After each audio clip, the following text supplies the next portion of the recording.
My name is Wallace, and I am the pattern developer at Seamwork. So welcome to the second edition of Seamwork Live.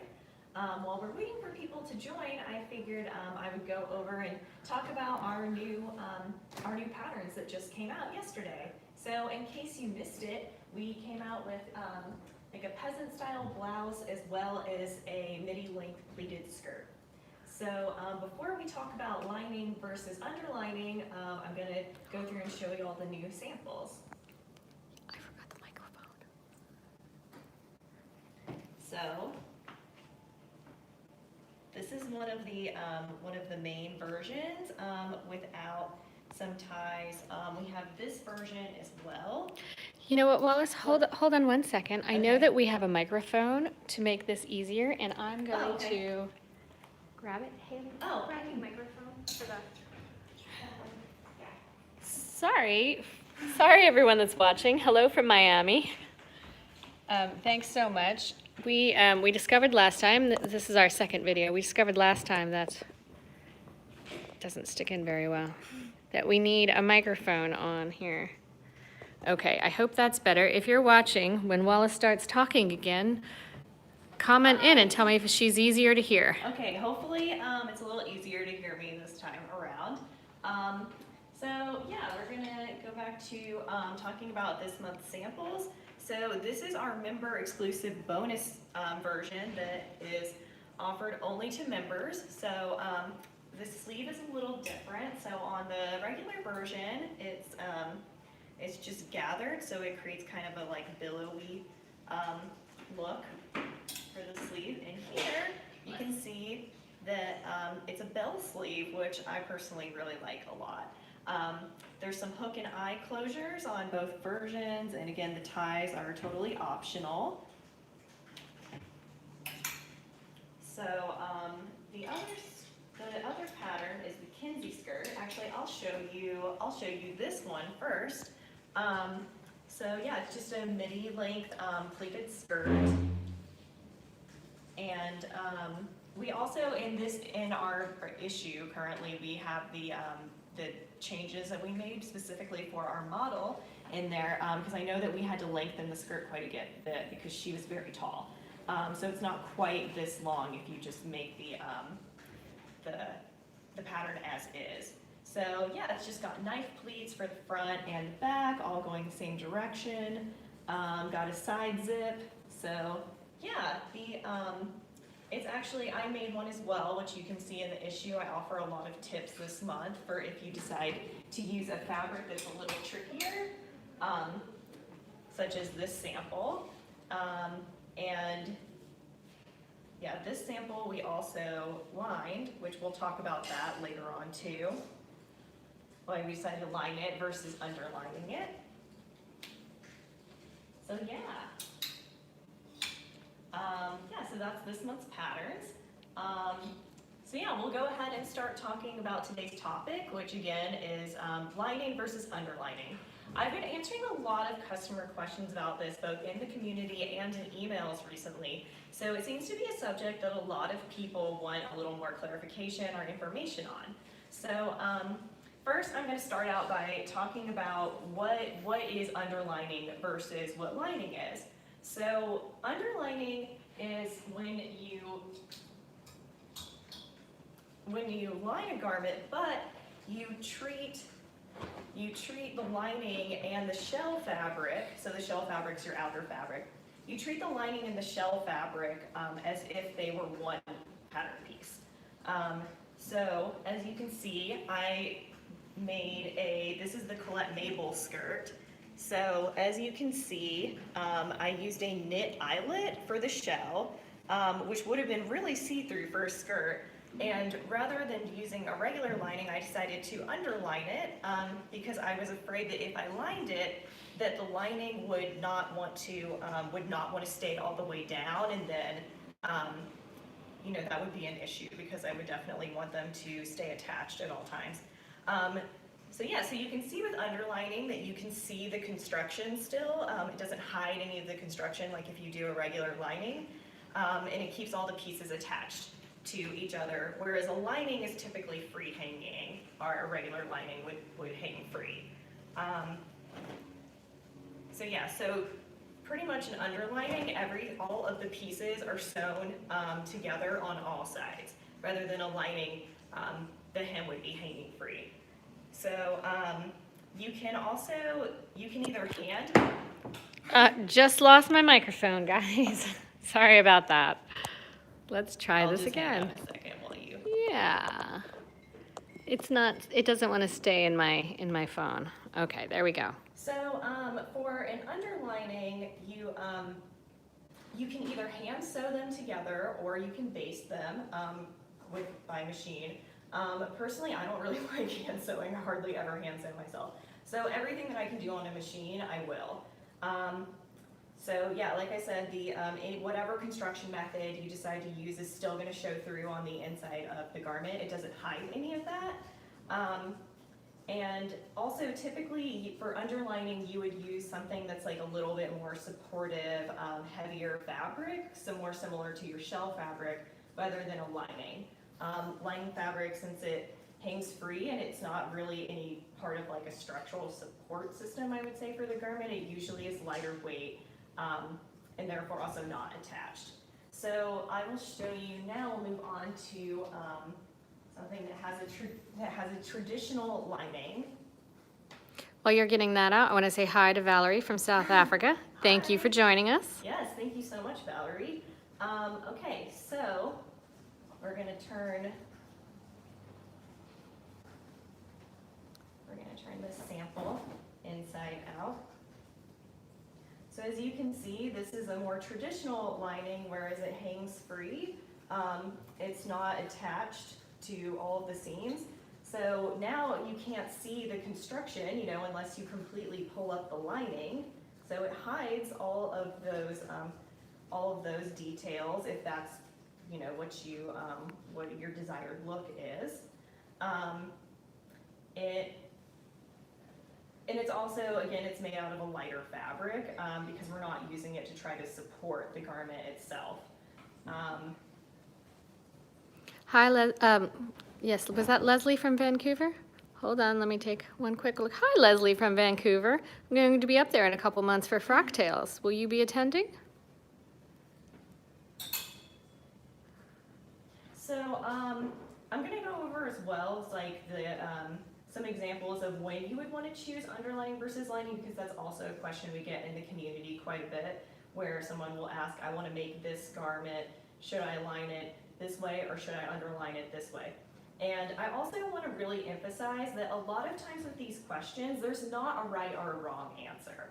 Honestly, either method a lot of times is not right or wrong. It's just more like a personal preference, So for this skirt, I could have just sewn the lining pieces as a regular lining, but again, I just decided for personal preference, I wanted both of them to be anchored at the hem, so that way I wouldn't have to worry about them coming apart when I was wearing them, and having the lining slide up if the shell was staying down.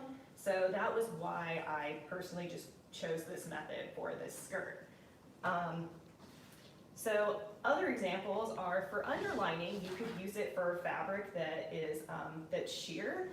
If you wanted to, create like an underlay or overlay effect, it can also change the color of your shell fabric as well. For example, if you're using, something that is a little bit lighter and more sheer, like this fabric, if we had used something like a blue lining instead of a white, that would have completely changed the look and the color of the garments. Another example is if you are making a dress out of like a silk or something that is that's like a fabric that's harder to work with, and you want something that will structurally make it a little easier to work with, or if you want something that just will make it look more structured on the body as well, that's a good time to underline something, because then basically when you sew those two fabrics together, it will it still keeps the same design details and everything, but it will definitely like beef up the flowiness of your fabric. Also, sometimes in my opinion, I think underlining is a faster and easier construction method than trying to figure out how to add a lining to a pattern that was not intended to have a lining. That's another reason why I just decided to sew up the Mabel as an underlining, is because then I also didn't have to figure out a new construction method. I could just sew it as is on the instructions. So some examples of when you would want to use lining instead of an underlining. If you have a fabric that you like that it's sheer and that it's not stiff, you want it to be able to flow, but you just don't want it to be see-through, such as on our August Kinsey skirt. You know, all we wanted to do was just make sure that it wasn't going to be see-through. Then adding just a free-hanging lining doesn't affect the drape or the shape or the silhouette of the pattern at all, and it just makes it so that it's not sheer anymore. It definitely would have been hard to do all those pleats with an Yes. underlining. Yeah, this is another example of when it would definitely be way easier to, construction-wise, just to do a lining instead of underlining, like with Mabel. It's also a cleaner finish that's gonna hide all of your construction. So I know that sometimes we're in a rush when we're sewing for ourselves, and especially if it's something for ourselves and not a gift for someone, a lot of times like I'll end up taking some shortcuts, or like I maybe don't feel like changing out the thread colors. You know, in my serger, I know that that's a big pet peeve for a lot of home sewists, including myself. So that would be another method if you wanted to hide that you didn't want to take the time to do all of that. Then yeah, I would suggest doing a lining. Or, you know, sometimes we just make some mistakes with clipping or something like that, and it's too late to go back. You can't unclip something once you've cut it. So that's another way that you can hide if you think your construction is uglier on the inside or something like that. Or another good example, which I've gotten this question a couple of times, if a pattern piece already has facing pieces included in the pattern, but there's just no lining pieces, I personally think it's easier if you are trying to decide between lining or underlining. I think it's way easier to just draft lining pieces and attach them to the facing. And an example of that is we had a customer ask about the aerial dress. She wanted to make this dress, which has facing pieces in it already. Her challenge too was that it has a front vent. And she was trying to figure out, should I underline it because I'm not sure what I would do at the vent part, or should I just, draft a lining based on the shell, attach it to the facing pieces, and just end it before the vent? And so I told her it's probably way easier to just create lining, end it above the vent, and then your construction method is going to be way easier. Hi, Lisa from Seattle. Thanks for joining us. So I want to show one more example as well.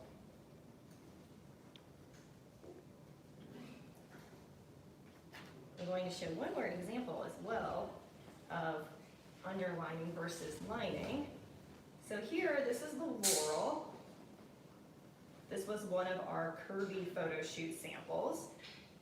And as you can see, on this version of Laurel, there's an optional underlining. So as you can see, you can still see all of the construction details, including how we had to clip the fisheye darts, everything, but now the garment will end up being a lot less sheer if you were using something really lightweight and flowy. So then it still becomes a lot simpler to construct than something with a separate lining. You know, as I was looking at that, I thought of another good reason to use an underlining is if your fabric is scratchy. I know sometimes the, is it the Robert Kaufman Essex linen, the metallics? I have a Adria in that, and the sleeves are not underlined. I lined the garment, but I didn't underline the sleeves, and they're very scratchy on my arms. Yeah, but again, you know, that's an example where underlining or lining, either one could work. It's completely personal preference as to what you think is a better construction method for the specific garment that you're sewing. So again, a lot of times neither option is wrong. It's completely up to your own personal preference. Hi, Tina from Johannesburg? Johannesburg, South Africa. Yeah, thanks for joining. Okay, and then I was going to go over some swatches, some different options as well. So again, typically for a separate lining in a dress, this is just I would say like a typical polyester lining that is found in a lot of ready-to-wear, and it's a really inexpensive option. I know for myself personally, I'm one of those people that I never really splurge on linings usually, unless it's just something left over I happen to have from something I've previously sewn. Just because a lining, nobody sees it, and as long as it feels okay against my skin, which I'm okay with polyester, I know a lot of people aren't, but I personally don't mind the feel of polyester against my skin, so this is like an inexpensive lining option. Some other, like probably a little bit nicer options might be like a silk or something like that. Something with a fun print. Yes. And then for underlining, typically you're going to want to use something with a little bit more structure. This is just a piece of muslin, but that's also another inexpensive option that also probably feels okay against your skin, especially if you want to pre-wash your muslin first, because of course muslin wants to shrink a lot. Some other good examples would possibly be like flannel, if you want to be able to stay warm in the winter time. An organza, that would also add quite a bit of body to your pattern pieces. A batiste or something like that. Are there any questions? Yeah, if you have any questions, please comment. We'll see them here and we'll ask them. We're going to be on for about another 3 to 5 minutes, and we're happy to answer any questions you have. Sorry about the shaking, guys. I think next time I'm definitely going to use a tripod. Or if you have any questions about the August garments, the Emmy or the Kinsey. The Emmy or the Kenzie. We've seen a lot of people really commenting in that they really like them. Yes. Oh, also, I wanted to mention that if you are interested in knowing more about the fabrics that we use for our samples, I know that we have them with the sources listed in the issue of Seamwork that's up now, or in about a week or so, we have another video featuring Haley where she goes in depth talking about each one of these fabrics and how they feel, the hand and the drape, everything like that. So if you're interested in knowing more, just stay tuned for that video. Leslie's commenting in. She wants to make jeans with a flannel lining or underlining. What do you think would be better, Wallace? Well, I think it partially depends on. I personally would want to do underlining because I would think that the construction method would be a lot easier to figure out. That would be my suggestion. But again, that's something that I feel like is completely a personal preference. I don't think there's necessarily a right or wrong answer. Well, they're jeans. Yeah. So a lining might twist around in there. Yeah, I think it would be a lot harder to sew it as a lining rather than underlining. So there you go, Leslie. We are recommending an underlining for jeans. And we have another question from Live, Love, and Learn Naturally. Is it a big no-no to add stretch lining to a woven garment? So I have actually done this before, and but I usually only do it if my shell fabric is also a stretch woven. They do make stretch lining fabrics, I know, because I've bought them a couple of times. And I definitely recommend using a stretch woven lining if your shell is also a stretch woven. I also don't think if you use a shell fabric that's not stretch, but you use a lining that is stretch, I don't think that would cause any issues either. It might even be a little bit more comfortable, especially when you're sitting and standing all day, if you have to switch between the two a lot. Yeah, that makes sense. I think the looser the shell too, the more you can get away with a stretch underlining. Awesome. Thank you everybody for your comments. We're gonna wind down now. If you have any, you're welcome. Here we go from Eileen. I find silk organza excellent for underlining fabrics like the Chanel tweed types. Oh yeah, it Yes. helps avoid skirt seating. Skirt seating? Did I read that right? Skirts seating. Yep. Watching in the UK. Welcome from the UK. I love when people coming in from all over the world. Yeah. Awesome. Well, thank y'all so much for tuning in. I hope that this was a really helpful video. Again, if you have any other questions about underlining versus lining, feel free to post in the community. We have several different topic boards that you can choose from. But regardless of which one you post on, we will get back to you. Or just post them in the comments below and we'll get back to you as well. Yes, and next week we're going to be tackling sleeves on a non-sleeved garment and vice versa, taking sleeves off of a sleeved garment. Hi, Adriana. Prague says hi. Thanks. Thank you for tuning in. Guys, this has been really wonderful. Oops, sorry about that. This has been really wonderful. We want everyone to have a great weekend. Tune in. If you're a member, head to the community and add your comments. And have a great rest of your day. Yeah, have a good weekend, everybody. Bye.